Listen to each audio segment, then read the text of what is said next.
Olá, nobres alunos! Hoje estudaremos um pouco a disciplina de Geografia do 8º ano com o professor Robson. Observem que o nome do nosso capítulo é a distribuição da riqueza no mundo, que está presente no nosso livro na página 35. A nossa aula de hoje trata-se do cenário 4, diversidade e igualdade, a classificação e realidade. Assim, dentro do bloco denominado desenvolvido, estão inclusos países cujo progresso econômico é menor o de países incluídos no bloco subdesenvolvido, como nos mostra a tabela abaixo.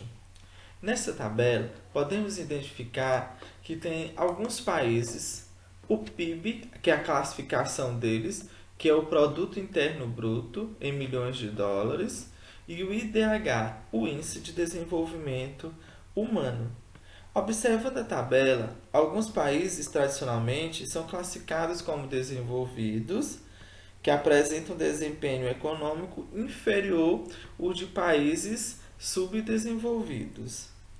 Mesmo assim, as nações do mundo desenvolvido apresentam níveis sociais, melhores condições de vida, na verdade, mais elevados do que os países em subdesenvolvimento.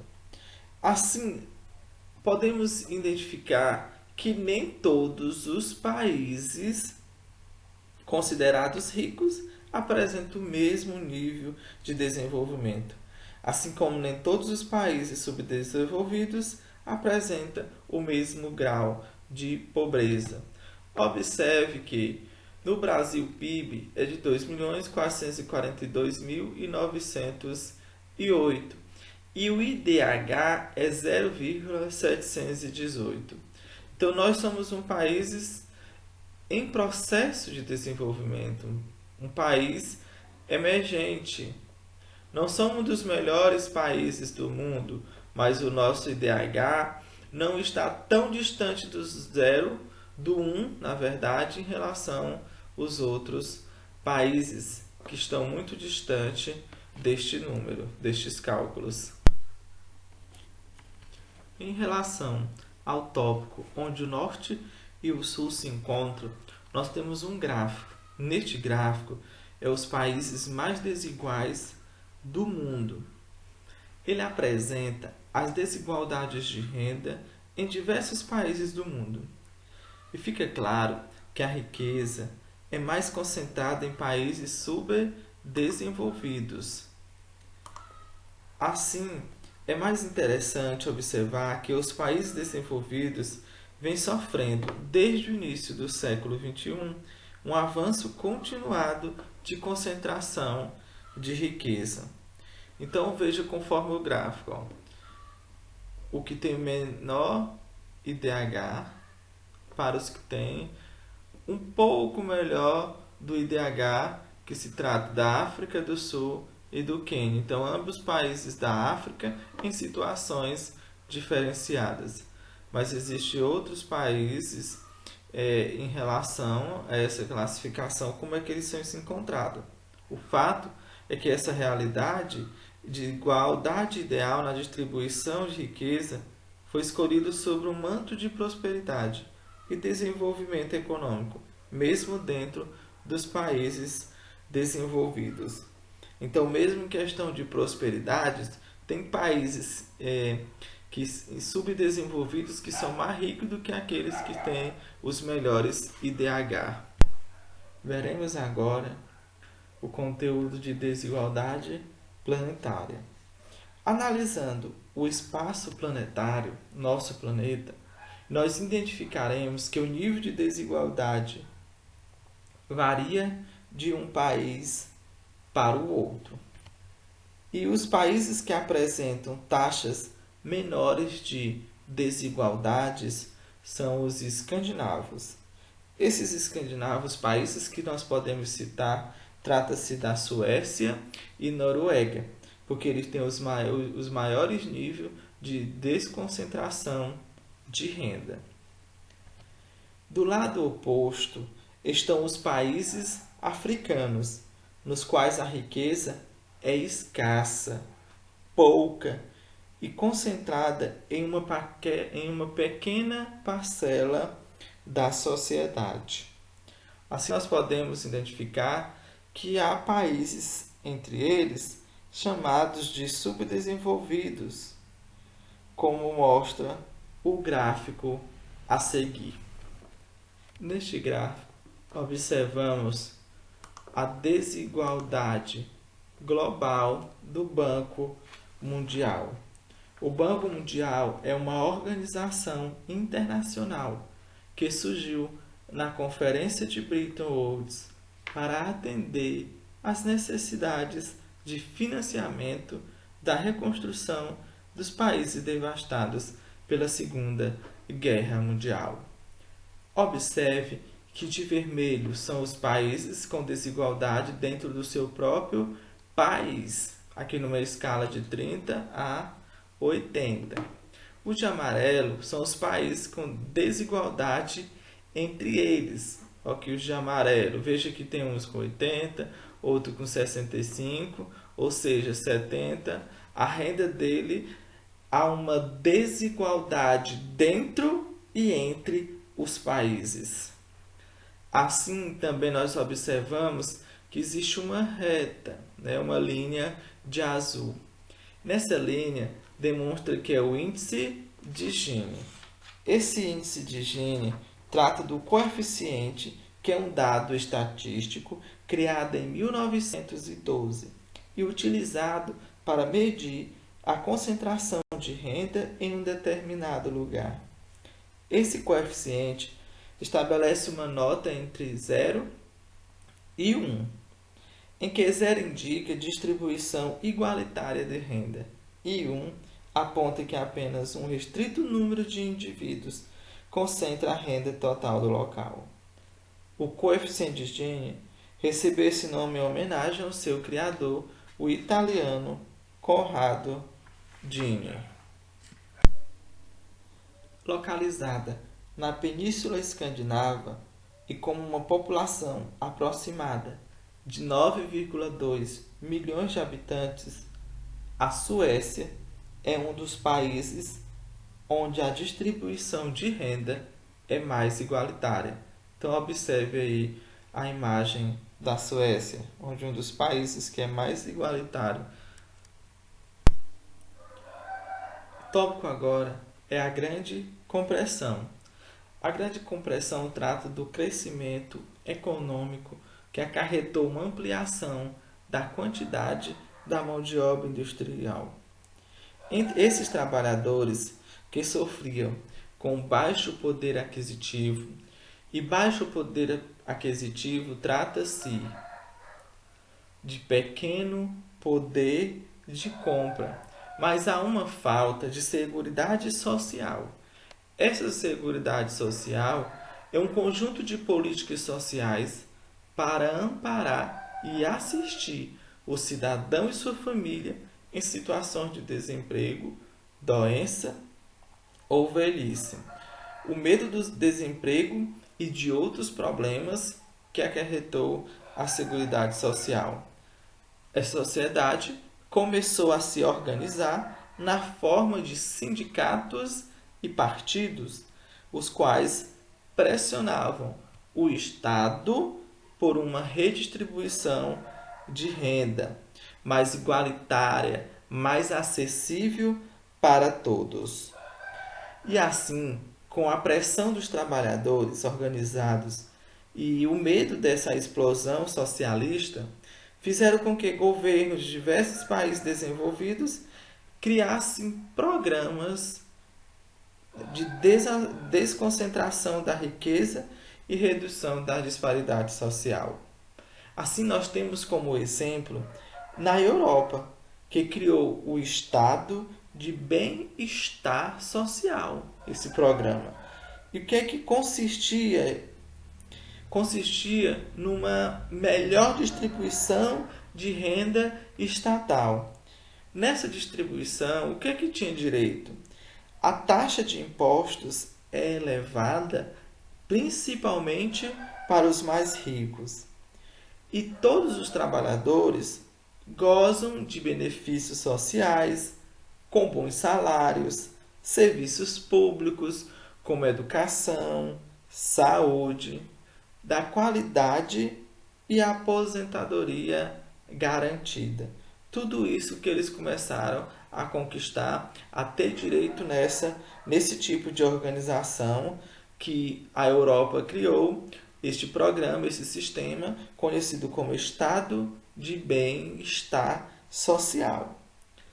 Dando continuidade, os Estados Unidos, considerados o berço das liberdades individuais, eles sempre estimularam a igualdade de oportunidades como forma de reduzir as disparidades sociais internas, ou seja, dentro do próprio país. Estudaremos agora a inversão das tendências. Começamos que na década de 80, um grande grupo de nações subdesenvolvidas do início à implementação de um conjunto de reforma econômica que provocou uma feroz aceleração do crescimento das suas economias. Aí nós vamos estudar agora os países denominados de emergentes. Os países emergentes considerados são o chamado de BRICS.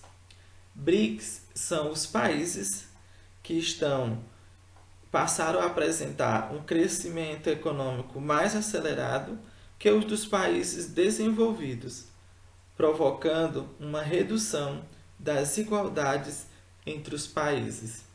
E esses países são Brasil, Rússia, Índia, China e África do Sul.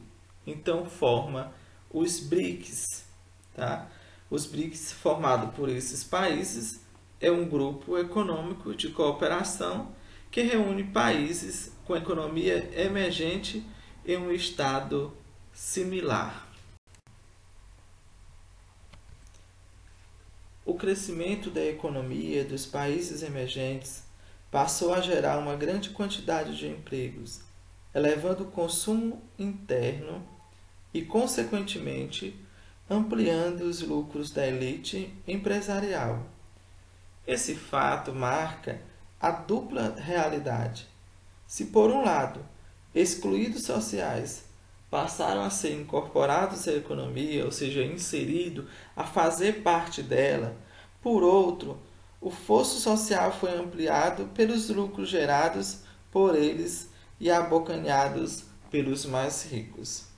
Assim, podemos observar nesta imagem que as novas tecnologias estimularam a procura por mão de obra mais escolarizada e qualificada, o que acarretou elevação no rendimento dos trabalhadores das classes sociais mais abastadas. Observamos o Parque Tecnológico de São José dos Campos, no estado de São Paulo. Tem como objetivo o desenvolvimento de tecnologia e inovação. Daí a gente se tira que nós precisamos a cada dia nos aperfeiçoar, melhorar, descobrir e aprender coisas novas para que a gente possa acompanhar os avanços da sociedade. Em disparidade com a lâmina anterior, observamos esta imagem. Segundo o Banco Mundial, ser pobre é viver com menos de $2 por dia. E estar na pobreza extrema significa sobreviver com menos de $1 por dia. Para ser considerado pobre, a pessoa deve estar desempregada, sem qualquer renda, ou empregada em condições ultrajantes. Situação em que os rendimentos e os recursos dispostos são de tal forma inadequados que não permitem que a pessoa tenha um padrão de vida considerado aceitável pela sociedade em que vive. E em relação que a lâmina anterior, observamos que lá tratava dos avanços tecnológicos do parque em São José dos Campos, São Paulo. No entanto, a gente nota uma disparidade nesta imagem. A situação de pobreza no continente africano, acampamento de refugiados vivendo em circunstâncias difíceis. Enquanto uns países apresentam melhores condições de vida, outros países não têm o mínimo para sobreviver. Educação e programas de inclusão social. Observe que em 2008 teve início uma grave crise econômica no mundo globalizado. Essa crise revelou que apenas investimentos na economia não manteria o planeta estável e inclusivo. Assim, na Europa, a gente pode afirmar que os governos adotaram as políticas públicas duras em relação à população. Quais foram essas políticas duras? Com demissões em massa, reduções salariais e transferência de investimento nas áreas sociais para setores econômicos. E os Estados Unidos, a rede de proteção social, lá é formada por seguro-desemprego e sistema de aposentadoria. Estes dois sistemas salvou muita gente da pobreza. Por causa dessas duas áreas ricas, houve redução dos investimentos em educação, o que aumentou a crise vivida pelos mais pobres e até mesmo pela classe média. E dessa forma surgiram nos países desenvolvidos multidões de desempregados funcionais. Os desempregados funcionais são aquelas pessoas que perderam o emprego por causa das inovações tecnológicas. Tá? Então, desta forma, se tornaram muitos deles moradores de rua. Seguindo outro caminho, algumas nações emergentes passaram a promover elevação de salários, políticas de transparência e de transferências de renda, aposentadorias mais generosas, gastos adicionais com a população mais pobre, que carece mais olhar e mais atenção dos nossos políticos, programas de inclusão social e, principalmente, investimentos na educação básica, porque é através dela que nós podemos mudar o nosso status social. Assim, meus caros alunos, finalizamos o capítulo de distribuição da riqueza do mundo. Agora, nós faremos os exercícios do ensaio geográfico da página 61 a 63, as questões 1 a 5. Boa sorte! Finalizamos a nossa aula de hoje com o seguinte pensamento de Kleber Martins. Você vai ter que aprender que a vida só dá asas para quem não tem medo de cair. Então vamos lutar, vamos continuar, vamos ter pensamentos positivos para que a gente saia da situação, a gente possa voltar a viver muito melhor e valorizar mais ainda a vida e as pessoas que estão ao nosso redor. Ok? Então, fique em paz, bons estudos. A vida continua.